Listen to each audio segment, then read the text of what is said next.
पाठीमागील लेक्चरमध्ये आपण फार्म अकाउंटिंगबद्दल थोडी माहिती बघितलेली आहे. त्याचा इंट्रोडक्शनचा पार्ट पूर्ण केलेला आहे. तर आपण समजून घेतलं होतं की फार्म अकाउंटिंग हे अतिशय आवश्यक असणारी गोष्ट आहे. भारतासारख्या देशामध्ये, ज्या देशामध्ये मॅक्झिमम लोक हे शेतीवर अवलंबून आहेत, अशा देशामध्ये फार्म अकाउंटिंग करणं अतिशय आवश्यक असताना सुद्धा अतिशय कमी लोक फार्म अकाउंटिंग करतात. याची अनेक कारणं आहेत. प्रामुख्यानं या शेती क्षेत्रामध्ये असणारे जे लोक आहेत ते अशिक्षित आहेत. त्यामुळं किंवा कदाचित त्यांना या फार्म अकाउंटिंगबद्दल खूप कमी कल्पना असेल, त्यामुळं सुद्धा ते या फार्म अकाउंटिंगकडं वळत नाहीत. पण फार्म अकाउंटिंग केल्यानंतर त्याचे अनेक बेनिफिट्स शेतकऱ्याला मिळू शकतात. उदाहरणामध्ये समजा शेतकऱ्याला बँकेकडून कर्ज पाहिजे असेल तर फार्म अकाउंटिंगच्या मुळं त्यांना कर्ज उपलब्ध होऊ शकतं. त्याचबरोबर जर समजा शेतकऱ्याला वर्षभरामध्ये काम केल्यानंतर आपल्या शेतामधून किती उत्पन्न मिळालेलं आहे हे जर समजून घ्यायचं असेल, किंवा शेतीमध्ये एकूण गुंतवणूक किती केलेली आहे हे जर समजून घ्यायचे असेल, तर त्यासाठी फार्म अकाउंटिंग अतिशय गरजेचं आहे. तर आज आपण प्रत्यक्षात ह्या सगळ्या बाबी आपण लास्ट लेक्चरमध्ये बघितलेल्या आहेत. आज आपण पहिल्यांदा एक प्रॉब्लेम सॉल्व्ह करूया. फार्म अकाउंटिंगमधला पहिला जो प्रॉब्लेम आहे तो मी मुद्दामूनच सिंपल प्रॉब्लेम घेतलेला आहे. या प्रॉब्लेममध्ये तुम्हाला काय विचारलेलं आहे ते बघा. From the following information find out profit earned during the year 31 March 2020 by using crop account. या ठिकाणी तुम्हाला क्रॉप अकाउंट काढायला सांगितलेलं आहे. फार्म अकाउंटिंगमध्ये crop account, livestock account, dairy account किंवा profit and loss, general profit and loss account आणि balance sheet अशा प्रकारचे अकाउंट्स तयार करावे लागतात. याच्यामध्ये फक्त तुम्हाला एकच अकाउंट विचारलेलं आहे, क्रॉप अकाउंट. आता फायनल अकाउंटमध्ये तुम्ही अभ्यासलेलं आहे की सुरुवातीला आपण ट्रेडिंग अकाउंट तयार करतो, त्यानंतर प्रॉफिट अँड लॉस अकाउंट तयार करतो आणि त्यानंतर बॅलन्स शीट तयार करतो. काही वेळेला trading and profit and loss account असा एक कंबाईंड अकाउंट तयार करतो आणि त्यानंतर बॅलन्स शीट तयार करतो. एक तर trading account, profit and loss account आणि त्यानंतर बॅलन्स शीट असे 3 वेगवेगळे आपण अकाउंट्स काढू शकतो, किंवा trading, profit and loss account आणि बॅलन्स शीट असे अकाउंट्स आपण तयार करू शकतो. आता या ठिकाणी क्रॉप अकाउंट म्हणजे जसं trading and profit and loss account आहे त्याच प्रकारे हे अकाउंट असणार आहे. याचा अर्थ काय, तर डेबिट साईडला सर्व एक्सपेन्सेस असणार आहेत आणि क्रेडिट साईडला सर्व इन्कम्स असणार आहेत. डेबिट साईडला ट्रेडिंग अकाउंटचं आपण बघितलं तर त्याच्यामध्ये ओपनिंग स्टॉक असणार आहे, त्याचबरोबर परचेसेस असतात, कॅरेज असतात, त्यानंतर अदर काही वेजेस वगैरे असतात, त्यानंतर ग्रॉस प्रॉफिट असतो आणि त्यानंतर क्रेडिट साईडला सेल्स असतात आणि त्यानंतर अदर काही इन्कम्स असतात आणि त्यानंतर क्लोजिंग स्टॉक असतो आणि जर समजा काही लॉस असेल तर तो ग्रॉस लॉस त्या साईडला असतो. आणि प्रॉफिट अँड लॉस अकाउंटच्या डेबिट साईडला सर्व एक्सपेन्सेस आणि डेबिट साईडलाच आपण नेट प्रॉफिटही दाखवतो आणि प्रॉफिट अँड लॉस अकाउंटच्या क्रेडिट साईडला आपण एकतर टोटल इन्कम्स दाखवतो आणि त्यानंतर लास्टला आपण नेट नेट लॉस त्या ठिकाणी दाखवू शकतो जर असेल तर. आणि हा मग बॅलन्स आपण बॅलन्स शीट या स्टेटमेंटला ट्रान्सफर करतो. तर हा जो क्रॉप अकाउंट आहे किंवा लाईव्हस्टॉक अकाउंट आहे हा जवळपास म्हणजे trading and profit and loss account सारखाच असतो. याच्यामध्ये जास्त डिफरन्स, थोडा डिफरन्स आहे, तो मी तुम्हाला सांगेन. बाकी सर्व गोष्टी आपल्याला जे या trading and profit and loss अकाउंटमध्ये करायचे असतात तेच या ठिकाणी करायचे आहेत. तर आता यासाठी पहिल्यांदा आपण हा प्रॉब्लेम समजून घेऊया. क्रॉप अकाउंट तयार करायचं आहे आणि तुम्हाला काही इन्फॉर्मेशन त्याने दिलेली आहे. बघा, तुम्हाला त्यांनी काय काय दिलेले आहेत. परचेसेस दिलेले आहेत, सीड्स, फर्टिलायझर्स. जमिनीसाठी क्रॉपसाठी सीड्स घेतलेले आहे आणि फर्टिलायझर घेतलेलं आहे. हे इनर कॉलमचे अमाऊंट आहेत, हे आउटर कॉलमचे अमाऊंट आहेत आणि पर्टिक्युलर्स आहेत. 800 आणि 1200 एकूण 2000 इथं आउटर कॉलममध्ये घेतलेले आहेत. वेजीस पेड, वेजीस किती दिले आहेत तेही घेतले आहेत. इन कॅशमध्ये 7000 आहेत, इन काइंडमध्ये 5000 आहेत. ते एकूण टोटल आउटर कॉलमला 12000 घेतले आहेत. ग्रेन कन्झ्युम्ड हे घेतलं आहे बाय ओनर 1200, म्हणजे मालकाने 1200 रुपयाचं ग्रेन घेतलेलं आहे. आणि त्यानंतर बाय लाईव्ह स्टॉक 4800, म्हणजे लाईव्ह स्टॉकसाठी ग्रेन कन्झ्युम केलेलं आहे 4800चं. त्यानंतर या दोन्हीची टोटल आउटर कॉलममध्ये 6000 घेतले. सेल ऑफ ग्रेन म्हणजे ग्रेनची विक्री केलेली आहे आणि ती ग्रेनची विक्री किती केलेली आहे तर 50,800 रुपये. यानंतर डेप्रिशिएशन ऑन फार्म मशिनरी हे घेतलेत 2000. त्यानंतर repairs and maintenance of farm machinery 4000. त्यानंतर ओपनिंग स्टॉक आहे ग्रेन 5200, सीड्स 1200, फर्टिलायझर्स 800, आउटर कॉलमला 7200. यानंतर क्लोजिंग स्टॉक आहे. तर क्लोजिंग स्टॉक तुम्ही बघितला तर लक्षात येईल की ग्रेनचे आहे 4000, सीड्सचे आहेत 800 आणि फर्टिलायझरचे आहेत 1200. आणि त्यानंतर याचे टोटल घेतले तर 6000. आता पहिल्यापासून बघा, परचेसेस आपण ट्रेडिंग अकाउंटच्या डेबिट साईडला घेतो. वेजेस पेड ट्रेडिंग अकाउंटच्या डेबिट साईडला घेतो. Grain consumed bye owner, grain consume म्हणजे ड्रॉविंग्स घेऊन दाखवायचे जर समजा ओनरने घेतलेले असतील तर. अदरवाईज आपण काय दाखवणार, हे लाईव्ह स्टॉक असेल तर लाईव्ह स्टॉक किंवा ज्यांनी कन्झ्युम केलेत त्यांच्या अकाउंटला आपण ट्रान्सफर करणार. तर ओनरने घेतलेत म्हणून आपण काय करणार तर हे ड्रॉविंग्स म्हणून दाखवणार आहे. सेल ऑफ ग्रेन कुठे येणार आहेत, सेल्स ट्रेडिंग अकाउंटच्या क्रेडिट साईडला. आता इथं ट्रेडिंग अकाउंट नाही आहे, क्रॉप अकाउंट हेच ट्रेडिंग अकाउंट आपण कन्सिडर करेल. हे सेल ऑफ ग्रेन 50,800 क्रॉप अकाउंटच्या क्रेडिटला.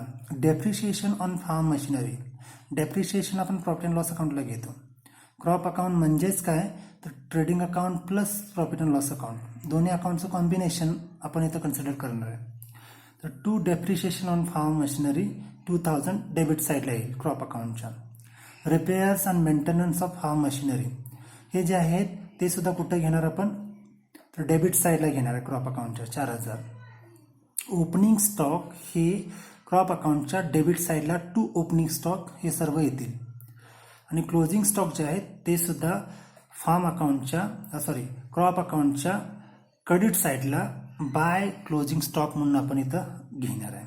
आणि याच्यानंतर जो काही डिफरन्स असेल तो डिफरन्स एक तर प्रॉफिट असेल किंवा लॉस असेल. आता इथं त्याने profit earn during the year म्हटले, त्याचा अर्थ प्रॉफिटच असेल असं नाही आहे. कदाचित काही वेळेला त्या ठिकाणी लॉस सुद्धा असू शकतो.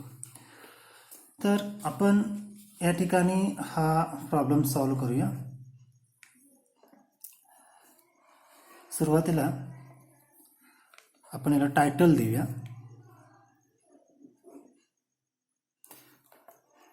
टायटल देऊया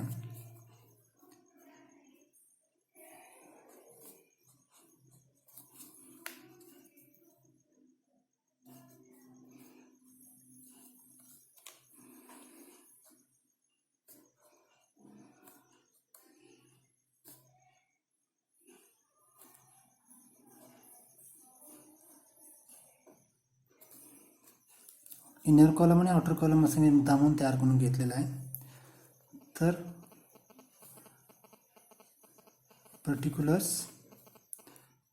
अमाऊंट इनर कॉलमचे अमाऊंट आणि आउटर कॉलमचे amount. Particulars inner amount outer amount, credit आणि हे डेबिट.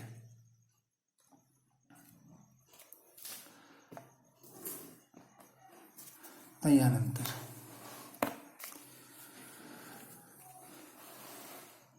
आपण थोडी या ठिकाणी माहिती घेऊया. जर समजा एखादा शेतकरी क्रॉप घेत असेल किंवा शेती करत असेल तर तो काय काय करतो, काही इनपुट घेतो आणि त्यानंतर त्या इनपुटच्या आधारावरती तो आउटपुट काढतो. इनपुट कोणकोणते असतात?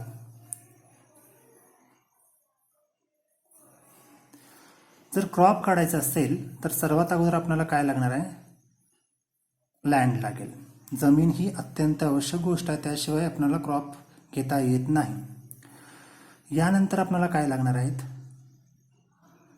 सीड्स, बियाणं लागतील, पेरण्यासाठी बियाणं लागतील. त्यानंतर काय लागणार आहे? लेबर लागेल, कामगार लागतील, शेतीमध्ये काम करायला मजूर लागतील, ते आवश्यक आहेत. त्यानंतर इक्विपमेंट्स लागतील, काही साधनं लागतील, जसं ट्रॅक्टर असेल किंवा नांगर असेल वगैरे, हे इक्विपमेंट्स लागतील. आणि त्यानंतर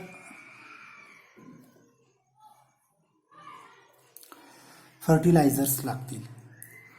ह्या सर्व गोष्टी जर समजा आपण एका शेतीमध्ये क्रॉप करण्यासाठी इनपुट म्हणून चांगल्या प्रमाणामध्ये घेतला तर याच्यापासून काहीतरी आउटपुट निघतील. काय आउटपुट निघणार आहे? शेवटी शेती आपण कशासाठी करतो? तर क्रॉपसाठी करतो, बरोबर? तर हे क्रॉप येईल. ही एक तर ग्रेन असेल किंवा ग्रास असेल किंवा आणखी काहीतरी असेल, बरोबर? काय असू शकेल? ग्रेन किंवा ग्रास किंवा आणखी काही असेल ते आपण इथे घेऊ शकतो. समजा हे आपण ग्रेन कन्सिडर करूया. ग्रेन जर झालं तर ग्रेनचा यूज कसा होऊ शकतो बघा. सर्वात पहिल्यांदा शेतामध्ये काही पीक आलं तर त्या पिकामधला काही भाग ओनर्स घेतात, स्वतःच्या म्हणजे गरजेसाठी ते ग्रेन घेतात, किंवा आपल्या शेतामध्ये काम करणाऱ्या मजुरांना ते ग्रेन देतात काही प्रमाणामध्ये. मजुरी देण्यापेक्षा ग्रेन काही वेळा देतात. त्यानंतर हेच ग्रेन आपल्या म्हणजे प्रत्येक शेतकरी काही जनावरं पाळत असतो, गाई म्हशी वगैरे, त्यांना हेच ग्रेन तो वापरू शकतो. तर आपण या ठिकाणी बघूया की लाईव्ह स्टॉकला सुद्धा हे ग्रेन वापरलं जाऊ शकतं. किंवा हेच जे ग्रेन आहे ते ग्रेन ह्या सर्व ज्या गरजा आहेत, स्वतःसाठी वापरलं, थोडं लेबरना दिलं, लाईव्ह स्टॉकसाठी थोडं काढून घेतलं, आता थोडं शिल्लक राहिलं असेल तर तो सेल आउट करू शकतो आणि सेल करून तो काही प्रमाणामध्ये प्रॉफिट मिळवू शकतो. तर आउटपुट क्रॉप हेच असणार आहे किंवा ग्रेन हे असणार आहे किंवा याच्यातलं काही असणार आहे. आता हे जे ग्रेन आहे किंवा क्रॉप आहे त्याचं डिवायडेशन तो असं करू शकतो. असं करायलाच पाहिजे असं नाही, त्याला वाटेल तर तो असं करू शकतो.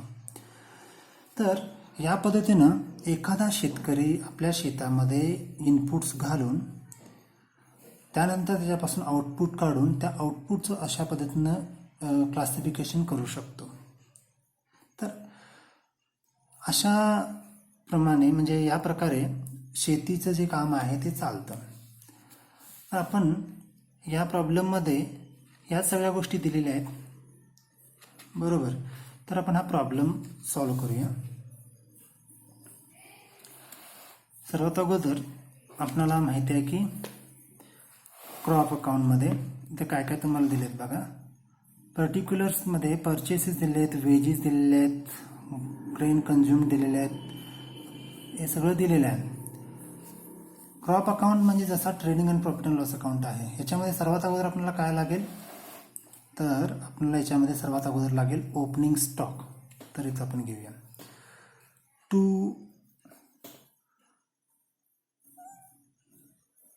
ओपनिंग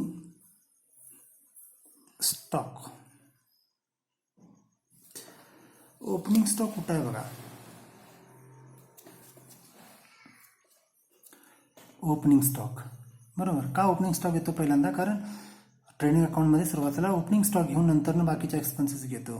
ग्रेन्स घेतलेत, सीड्स घेतलेत, फर्टिलायझर्स घेतलेत, हे सर्व ओपनिंग स्टॉक्स आपण इथं घेऊया. पहिल्यांदा grain 5200, seeds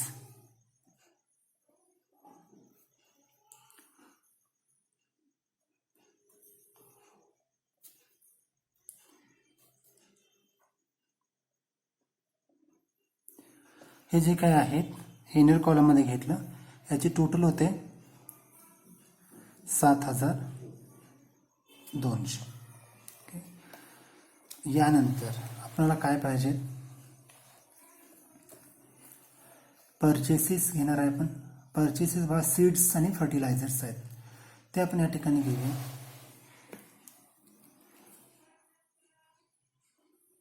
to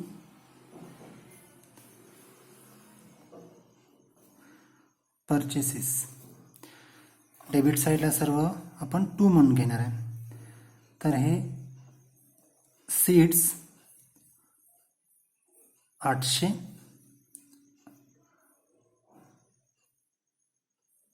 fertiliser 1200.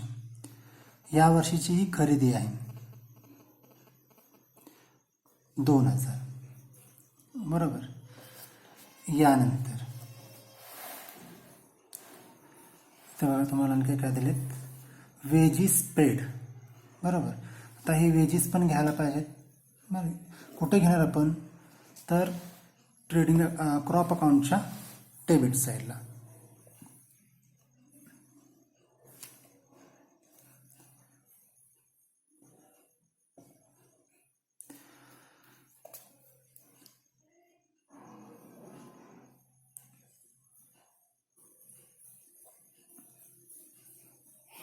In cash 7000 inner कॉलममध्ये घ्या. In kind 5000. कदाचित हे ग्रेनमध्ये दिलेलं असेल असं आपण गृहीत धरूया. याची टोटल होते 12000. यानंतर पुढे बघा, ग्रेन कन्झ्युम्ड बाय ओनर आणि बाय लाईव्हस्टॉक 1200 आणि 4800. हे ग्रेन कन्झ्युम केलेले आहेत. जर ओनरनी कन्झ्युम केलेलं असेल तर याचा अर्थ ते ड्रॉविंग्स आहेत, ते आपण कुठे घेणार? इकडे घेणार. बाय ड्रॉविंग्स कंसामध्ये म्हणा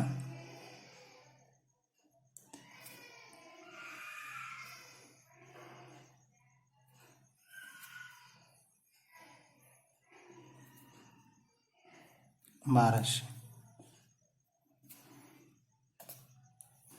आणि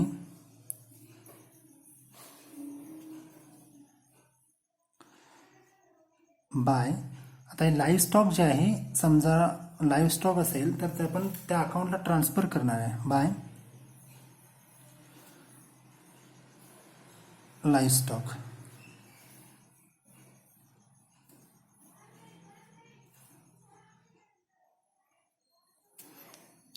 जी किती आहे अमाऊंट? 4800. आता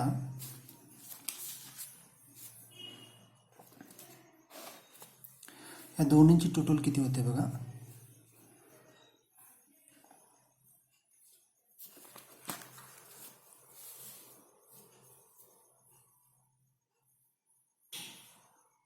$6000. ओके ठीक आहे. आता यानंतर आपण पुढचा पॉईंट बघूया. ग्रेन कन्झ्युम झाले, आता sale of grain, sale of grain जे आहे ते आपण कुठे घेणार आहे, सेल्स म्हणून दाखवायला पाहिजेत. तर मग इथं घेऊया आपण by sales of grain. Directly outer कॉलममध्ये घ्या. 50,800. यानंतर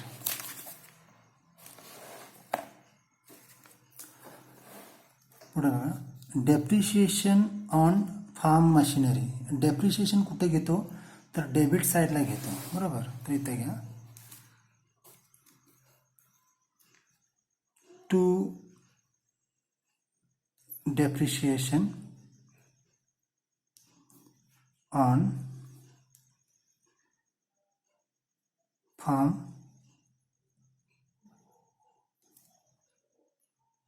फार्म मशिनरी 2,000 ते आपण इकडे घेतलं. यानंतर इथं म्हटलेत repairs and maintenance of farm machinery. Repairs and maintenance कुठे घ्यायला पाहिजेत, डेबिट साईडला.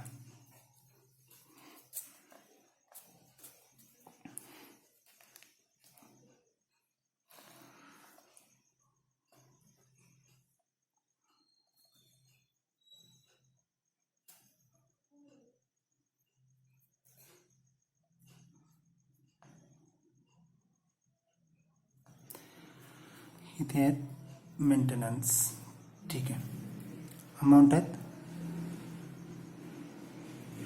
4,000. ओके. यानंतर इथे काय आहे, ओपनिंग स्टॉक, ते आपण घेतलेलं आहे, इथे घेतलेलं आहे. त्यामुळं आता आणखी काय शेवटी शिल्लक राहिला, तर क्लोजिंग स्टॉक शिल्लक राहिलेला आहे. याचा क्लोजिंग स्टॉक जो आहे तो आपल्याला शिल्लक राहिलेला आहे, तो आपल्याला या ठिकाणी आता घ्यावा लागेल. कुठे येणार, या साईडला बाय क्लोजिंग स्टॉक. याच्यामध्ये पहिल्यांदा ग्रेन्स इनर कॉलममध्ये 4,000, सीड्स 800 आणि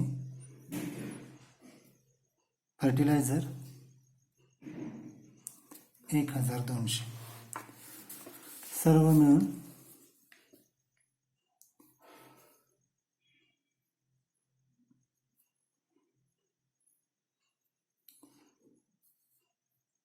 6,000.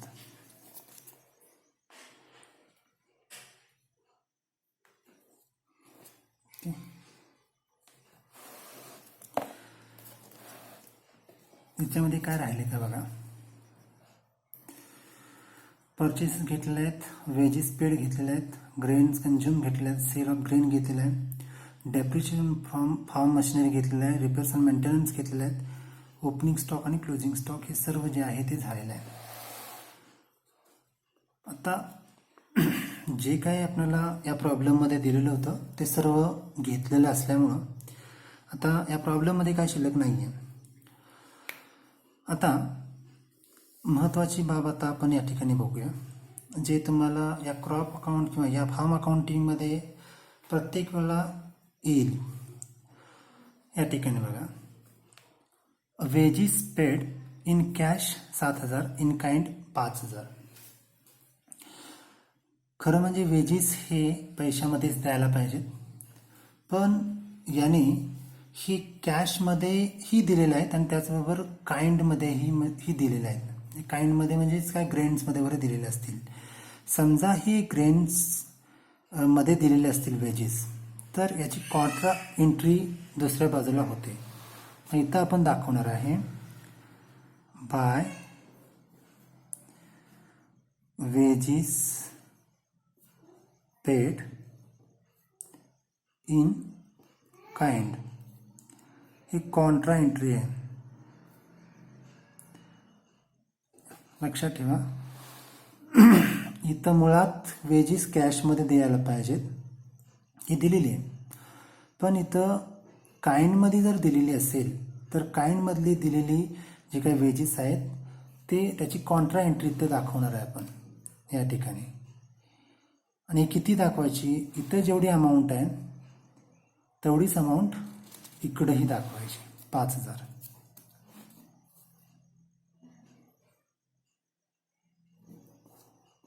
ओके. आता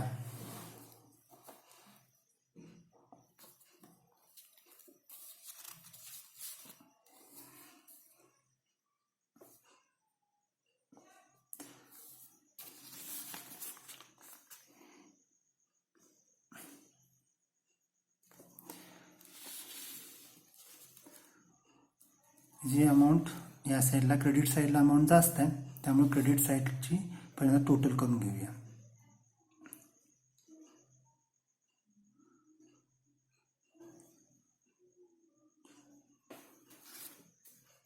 किती होतात, 67,800. ओके. तर तीच अमाऊंट आपण इकडे घेऊया.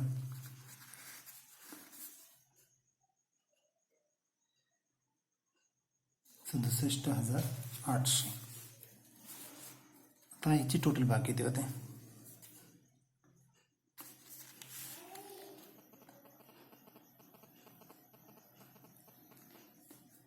27,200. याचा अर्थ या ठिकाणी कितीचा डिफरन्स येईल, 40,600चा. टू नेट प्रॉफिट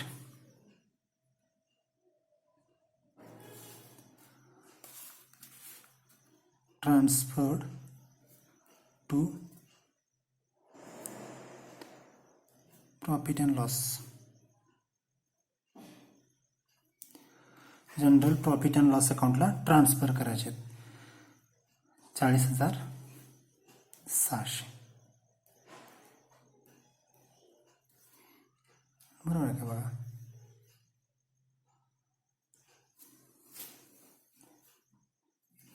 $27,200 प्लस 40,600 म्हणजे 67,800. तर अशा पद्धतीनं हा प्रॉब्लेम आपण सॉल्व करतो. फक्त लक्षात काय ठेवायचं आहे, इथं बाकी सर्व हे जे आहे, जे वेजेस आहेत इन काइंडमध्ये दिले असतील तर त्याची कॉन्ट्रा एंट्री करायची आहे त्याच अमाऊंटनी त्याच्या क्रेडिट साईडला 5,000. बाकी trading and profit and loss account सारखाच हा अकाउंट आहे. तर जे काय आपण आज बघितलं हे तुम्हाला लक्षात आलेलं असेल. जर समजा याच्यामध्ये काही डाऊट्स असतील तर तुम्ही क्लासरूमच्या कॉमेंट्समध्ये ते डाऊट्स विचारू शकता. गुगल क्लासरूममध्ये तुम्ही त्याच्यावर कॉमेंट देऊ शकता.